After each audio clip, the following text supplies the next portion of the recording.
Hai semua, jadi di video kali ini kita akan bahas seputaran Bitcoin ya. Nah, kenapa nih beberapa waktu belakangan itu sejak bulan November, Desember, terus Januari, market kripto itu justru malah lesu. Nah, pertama-tama disclaimer on kalau video ini itu berdasarkan dari pengamatan aku, analisaku secara pribadi ya. Dan sama sekali bukan saran dari penasehat keuangan. So, lakukan analisa kalian sendiri juga, supaya jangan sampai kalian mengambil keputusan terlalu tergesa-gesa. Sebelumnya, kalau kalian baru melihat channel ini, di channel ini kita akan sama-sama belajar ya tentang dunia investasi, cryptocurrency maupun investasi yang lain. Dan aku sudah sempat buat beberapa segmen video juga. Teman-teman bisa cek di bagian playlistnya. Di sana aku pernah bahas tentang saham, reksadana juga, cryptocurrency, dan lain sebagainya. Oh ya teman-teman, aku juga punya channel Telegram ya. Jadi teman-teman yang punya Telegram silahkan untuk subscribe channel Telegram aku, karena di sini aku juga banyak sekali sharing tentang analisa-analisa cryptocurrency ya. Jadi setiap harinya itu aku akan update bagaimana perkembangan dari Bitcoin. Jadi silakan teman-teman untuk subscribe channel ini dan juga join di komunitas Telegram kami. Jadi di sini kita bisa sama-sama berdiskusi, belajar tentang dunia cryptocurrency ataupun investasi yang lain. Kalian bisa sharing informasi ataupun mendapatkan informasi. Jadi kita bisa tanya jawab lah di sana. Tapi tolong jangan minta sinyal karena ini bukan grup sinyal. Dan grup ini khusus buat teman-teman yang memang mau belajar. Oke, sekian intronya. Sekarang kita langsung masuk ke pembahasannya. Oke, jadi ini adalah Bitcoin USD di time frame 1 hari. Aku pakai aplikasi TradingView. Seperti biasa, pakainya di smartphone. Nah, kita akan review dulu perjalanan Bitcoin di tahun 2021. Jadi yang pertama, Bitcoin itu rally ya di tahun 2020 Desember. Itu dia rally cukup tinggi dan puncaknya itu sampai di kisaran 10 Januari. Bikin all time high baru di 40.000. 40.041. Kemudian mengalami koreksi di akhir Januari, itu sampai 30 ribuan. Kemudian dia rally lagi di bulan Februari. Ini cukup menarik sih fase-fase rally Bitcoin sampai pada puncaknya itu di bulan April. Jadi dia itu bikin all time high baru di 64.000 dolar. Nah, setelah itu Bitcoin itu ternyata koreksi cukup dalam. Dalamnya itu sampai 47.000. Nah, ini sebenarnya adalah proses yang harus dilalui Bitcoin, dan kebetulan polanya itu mirip banget kayak Head and Shoulders. Dan ternyata di bulan Mei itu Bitcoin kembali mengalami kenaikan. Nah, di fase ini banyak sekali trader investor yang masih yakin kalau Bitcoin akan melanjutkan kenaikan. Tapi ternyata muncullah news kalau Cina itu ban Bitcoin. Jadi seluruh aktivitas yang berhubungan sama kripto itu dilarang Cina, termasuk hal pertambangan, kemudian institusi perbankan yang menggunakan kripto, ataupun banyak juga exchange kripto yang memang dilarang di Cina. Nah, market Bitcoin dan altcoin yang lain itu crash waktu itu. Jadi penurunannya itu cukup dalam. Setelah sebelumnya itu ada di kisaran 58.000, turun ke 30.000. Jadi ini hampir 50% penurunannya. Setelah itu, setelah terjatuh, Bitcoin terkapar kurang lebih 2 bulan ya. 2 bulan, kemudian dapat momentum di Juli. Pertengahan akhir bulan Juli itu dapat momentum. Bitcoin mampu melewati ataupun keluar dari pola triangle ini. Kemudian dia itu berada di 41.000. Setelah itu dia mengalami koreksi testing di awal Agustus ke harga 37.000. Nah, setelah itu dapat momen lagi untuk melanjutkan bullish. Jadi ini keren banget. Nah, September itu mulai banyak news-news tentang ramalan ya, karena kan kita melihat kalau ternyata di bulan September itu dari riwayatnya dari tahun ke tahun Bitcoin itu mengalami koreksi, lebih banyak mengalami koreksi. Jadi merah, dan di awal September itu ternyata market cukup naik. Jadi lumayan lah bikin all time high baru. Tapi apa yang terjadi? El Salvador mengakui cryptocurrency. Nah, di puncaknya itu market justru crash, teman-teman. Jadi market crash setelah El Salvador mengakui kripto, kemudian crash. Dan setelah itu sampai di bulan Oktober awal ya, di tanggal 1, market mulai pulih lagi dan bikin all time high baru di 66.000. Nah, sampai puncaknya itu di November. Nah, ini adalah fase-fase yang krusial banget, di mana banyak orang yang yakin, wah Bitcoin masih bisa nih naik ke 90.000. Apalagi waktu itu ada fase-fase di mana Plan B kasih harapan ya kalau Bitcoin itu akan bikin all time high baru. Tapi kenyataan berkata lain, market justru drop di bulan November ini, dan puncaknya itu sampai di bulan Desember awal. Market drop dan sampai Januari ini kita masih terkapar di harga 45.000. Jadi kisaran harga seginilah kira-kira. Dan sekarang kita masih menunggu nih apa yang akan terjadi pada Bitcoin di tahun 2022. Apakah masih akan bullish ataupun akan bearish. Nah, sekarang aku mau kasih pendapat aku pribadi ya. Aku akan gunakan analisa technical. Sebelumnya aku mau setting dulu ini. Oke, biar greget kita lihat dulu Bitcoin dari time frame monthly ya teman-teman. Nah, teman-teman bisa lihat banyak sekali analis yang percaya bahwa Bitcoin itu bentuk pola yang namanya double top. Kalau dilihat dari time frame 1 bulan. Jadi ini, oke, ini kita buat channelnya dulu. Nah, jadi banyak sekali analis yang sangat percaya kalau sebenarnya Bitcoin ini akan memasuki fase downtrend. Nah, pertimbangan mereka adalah adanya pola yang namanya double top di sini. Oke, bagaimana pola ini bisa terkonfirmasi? Nah, kalau kita mengharapkan market akan bearish, yang pertama adalah kita harus memastikan kalau Bitcoin itu akan drop. Dropnya itu sampai mana? Sampai neckline di sini. Jadi kisaran harga 32.000 dolar. Kita harus make sure kalau Bitcoin itu drop sampai poin tersebut. Barulah kemungkinan penurunan yang signifikan akan terjadi pada Bitcoin. Tapi kalau sementara ini kita masih belum melihat adanya pola tersebut. Tapi kita ada kemungkinan sebenarnya, dan mereka nggak salah juga sih sebenarnya.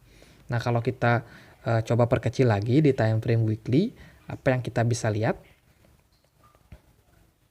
Nah, jadi ini ya polanya, pola dari double top.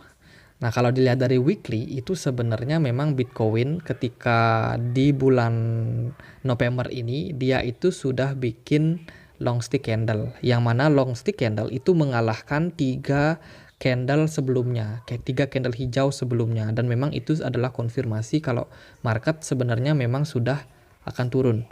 Jadi long stick candle yang warna merah ini itu menggambarkan kalau memang market itu akan segera turun, dan akhirnya dikonfirmasi oleh satu candlestick warna merah lagi. Dan hasilnya bulan November akhir sampai Desember market drop di bulan Desember awal. Nah, sekarang kita masih terkapar dan belum sama sekali ada pola terjadinya pembalikan arah. Jadi wajar kalau market Bitcoin itu cenderung sideways ataupun juga sedikit mengalami penurunan. Nah, kalau kita melihat dari bulan Mei ketika kena ban ya di sini. Nah, teman-teman lihat pola yang terjadi juga pada Bitcoin. Di sini dia drop cukup signifikan di bulan Mei ini, drop, dan dropnya itu mengalahkan 3 candle. 3 candle ini nggak candle long stick candle di bulan 10 Mei ini dia itu lebih besar daripada 3 candle sebelumnya. Dan itu juga dikonfirmasi oleh satu candlestick panjang lagi di tanggal 17 ini. Drop, kemudian terkapar sideways dulu. Setelah itu baru dapat momentum di sini ya. Jadi di sini ada satu candle yang akhirnya melampaui dari candle sebelumnya dan dikonfirmasi oleh candle hijau berikutnya. Sehingga market naik. Nah, sementara kalau kita lihat dari Bitcoin di time frame weekly itu belum ada, teman-teman, belum ada tanda-tanda terjadinya pembalikan arah. Tapi banyak juga orang yang percaya bahwa Bitcoin ini ada kecenderungan mirip dengan fase di bulan Juni, Juli nih, ketika crash di bulan Mei. Nah, kita kemungkinan banyak yang percaya juga kalau Bitcoin itu akan mengalami fase sideways dulu sampai akhirnya di kira-kira bulan Februari lah baru mungkin market itu akan kembali pulih. Nah, itu tadi kan analis dari luar ya. Gimana menurut pendapat aku? Kita masuk ke time frame daily-nya. Oke. Aku perlu setting dulu, jadi aku akan setting dulu sebentar. Yo, udah berhasil di setting nih. Jadi ini adalah Bitcoin di time frame daily ya teman-teman. Nah, aku nggak pakai indikator yang aneh-aneh. Ini cuma garis support resisten biasa. Tapi aku menghubungkan dari semua support resisten yang pernah terjadi. Jadi di sini aku hubungkan dari garis Desember ini, Desember tanggal 30 ke tanggal 27 Januari 2021, aku tarik panjang dan ternyata resisten ini juga terjadi di sini di Agustus. Dan kalau dilihat lagi di sini juga terjadi pantulan di bulan September. Kemudian terakhir kita ada di sini. Jadi pendekatan yang aku pakai cuma garis trendline biasa aja. Jadi nggak pakai indikator yang macam-macam. Oke, kita fokus dulu ke sini ya. Jadi ini adalah kalau teman-teman, ini aku hilangkan dulu biar lebih ringkas. Aku hide. Nah, kalau udah kayak gini lebih jelas ya. Jadi pola apa yang kira-kira akan muncul teman-teman. Nah, ini adalah pola triangle. Yang mana kalau pola triangle itu sebelumnya mengalami fase downtrend di sini. Downtrend, kemudian bentuk triangle. Kalau teman-teman cari di Google, teman-teman kemungkinan akan melihat pola kayak gini. Yes, ini adalah pola bearish penan ya, atau penan bearish ya, apalah itu. Pokoknya ini adalah pola yang menunjukkan kalau kemungkinan akan terjadi bearish lagi. Jadi kan sebelumnya itu fasenya downtrend. Downtrend di sini, kemudian dia itu membuat pola segitiga. Nah, apa efeknya? Efeknya adalah kayak gini, teman-teman. Jadi ada kecenderungan kalau pola ini akan melanjutkan penurunannya. Jangan panik dulu. Tadi kan itu dari satu sudut pandang. Gimana kalau kita pakai sudut pandang yang lain? Jadi ini adalah skenario kedua ya. Jadi skenario pertama tadi turun. Skenario kedua ini aku ambil dari sini. Jadi di sini ada dua head and shoulders. Jadi bahu kanan ini aku ambil, aku tarik sampai di sini. Dan ketemulah garis ini, teman-teman. Nah, kalau kita lihat dari sini, itu polanya mirip kayak ini nih, descending broadening wedge. Jadi ada kecenderungan kalau seandainya Bitcoin itu justru mengalami fase penurunan di sini. Penurunan. Jadi dia itu di sini dia naik turun di sini. Kemudian di sini dapat momentum baru bisa bullish. Jadi ini adalah skenario kedua. Nah, jadi itu adalah skenario kedua yang mungkin terjadi pada Bitcoin. Nah, di samping itu, kalau kita lihat dari support, di sini itu ada support kuat ya untuk Bitcoin, yang mana Bitcoin itu memang belum pernah turun lebih dari 40. Ya, belum pernah turun lagi ke 40.000 dolar. Yang artinya apa? Yang artinya kalau Bitcoin seandainya dia mengalami fase turun, jadi dia tektokan di sini, ya kemungkinan dia turun mentok-mentok sampai sini. Sampai di 42.000. Kemudian baru melanjutkan kenaikan, dan itu terjadinya kapan? Kalau di sini kita lihat ada potensial terjadinya itu Februari lah. Jadi Februari barulah kita mungkin bisa melihat Bitcoin ini rally lagi. Nah, yang jadi pertanyaan adalah apakah Bitcoin akan mampu melanjutkan tren bullishnya atau kita akan masuk fase downtrend. Nah, ini semuanya bisa saja terjadi, apapun itu bisa saja terjadi. Dan kita sebagai trader, retail trader, harusnya mempersiapkan semua hal ini. Dan bila memang kita akan mengalami fase downtrend, teman-teman ada yang bisa kalian lakukan. Yang pertama, kalian bisa take profit sebagian, ataupun kalian yang mungkin rugi, kalian bisa cut loss sebagian dana kalian. Atau kalau kalian memang masih pengen hold, ya hold aja.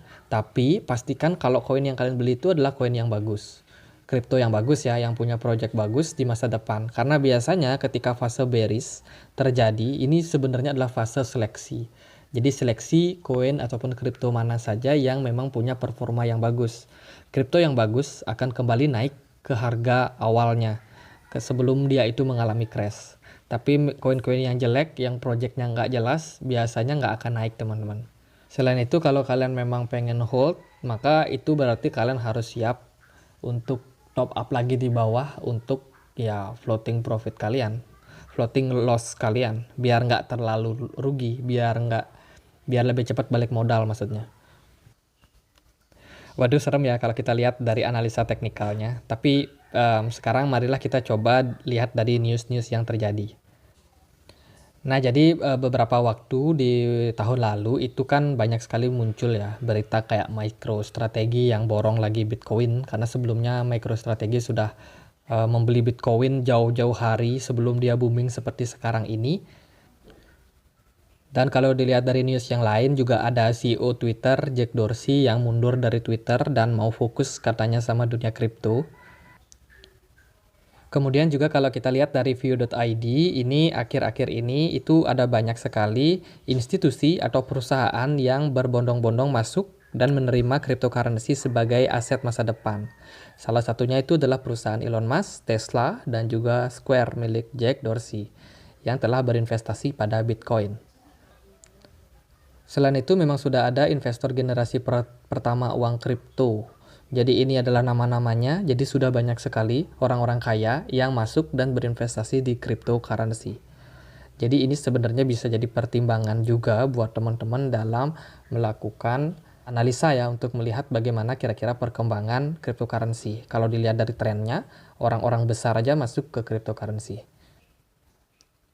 Kemudian juga ada negara-negara besar yang memang sudah mulai terganggu dengan kehadiran cryptocurrency. Karena banyak sekali orang yang idealis, yang ingin nih merubah gimana cara kita bertransaksi di masa depan.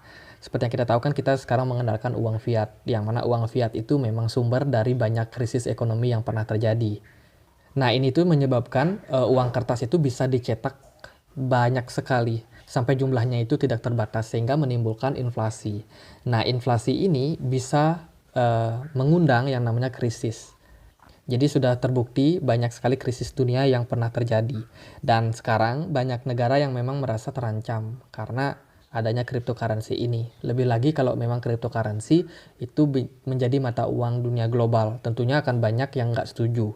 Tapi sekarang regulator itu sudah banyak yang tidak bisa membendung pergerakan Bitcoin karena memang hype yang terjadi dan juga memang revolusi yang memang sudah harusnya terjadi karena pandemi belakangan ini. Jadi banyak orang yang sudah mengenali cryptocurrency sebagai mata uang kripto untuk diperdagangkan untuk komoditas ya. Sehingga sekarang dunia ini lagi berusaha untuk melakukan regulasi kepada Bitcoin, membatasi pergerakannya supaya jangan sampai Bitcoin menjadi mata uang dunia. Karena memang udah nggak mungkin lagi dilarang cryptocurrency ini, tapi regulator itu tentunya harus berusaha keras. Bagaimana caranya biar cryptocurrency ini cukup untuk komoditas saja, seperti layaknya emas, forex, dan lain sebagainya. Dan jangan lupa juga kalau sebenarnya dunia ini lagi berjuang melawan Omicron ya. Jadi COVID-19 ini nggak selesai-selesai dari 2 tahun lalu sampai awal tahun juga nggak selesai-selesai. Ternyata ada banyak varian-varian baru yang muncul, udah kayak roti bakar. Tapi ya kita lihatlah bagaimana perubahan zaman ke depannya, bagaimana digitalisasi itu semakin marak terjadi. Banyak-banyak perusahaan-perusahaan yang sudah beralih ke digital, kayak bank digital lah. Kemudian e-commerce berjamuran, pokoknya banyak bisnis yang sekarang itu mengandalkan internet. Termasuk juga mata uang kemungkinan juga akan ya merubah tata kelola masyarakat. Nah, ngomong-ngomong pandemi, Omicron itu menyebabkan banyak sekali negara itu lumpuh perekonomiannya. Jadi di sini ada daftar tingkat inflasi negara ya yang mengalami yang namanya krisis karena inflasi tentunya. Jadi inflasi besar-besaran ini terjadi di banyak negara. Contohnya aja Argentina dengan tingkat tertinggi, teman-teman. Kemudian disusul Turki, Brazil, Rusia, Meksiko, Amerika. Dan mana Indonesia? Indonesia ada di sini. Jadi nggak terlalu besar tingkat inflasinya, bahkan Jepang pun 0. Nah, ini tuh sebenarnya adalah masalah tersendiri ya untuk negara-negara yang mengalami inflasi besar-besaran kayak gini. Makanya kemarin Amerika mau melakukan taper. Jadi ya itu tujuannya untuk menstabilkan harga dolar. Jangan sampai harga dolar terpuruk karena inflasi. Kemudian juga negara-negara lain seperti Argentina, Turki, Brazil ini sebenarnya mereka sudah terdesak dengan kondisi seperti ini. Dan tentunya akan banyak investor-investor investor di negara mereka, orang-orang kaya di sana, yang tentunya juga kelimpungan dengan kondisi seperti ini. Pastinya harga saham akan turun karena memang ya kita tahu nilai dari mata uang sendiri turun. Nah, ini sebenarnya bisa menimbulkan opsi lain yang mana mereka ini akan melirik instrumen investasi apa yang bisa memberikan kepastian, kestabilan harga, ya paling nggak nilai dari kekayaan mereka itu nggak akan tergerus inflasi. Nah, salah satu opsi tentunya adalah emas ataupun Bitcoin. Nah, ini yang menarik nih. Nah, seperti yang kita tahu kan, uang itu akan mengalir ke tempat yang menguntungkan. Jadi di mana ada profit, ya uang akan lari ke sana. Jadi sebenarnya kalau dilihat-lihat juga, ya ada potensi juga sih sebenarnya kalau Bitcoin ini akan dilirik untuk investasi tentunya untuk menjaga nilai kekayaan, terutama orang-orang kaya supaya tidak tergerus inflasi. Jadi pasti mereka itu membutuhkan aset yang bisa mengamankan kekayaan mereka. Nah, pertanyaannya adalah apakah orang-orang kaya ini akan melirik Bitcoin? Tentunya kalau mereka melirik Bitcoin, ini akan memberikan stimulus untuk banyak investor lain untuk masuk. Orang kaya aja masuk, masa yang kecil-kecil ini enggak?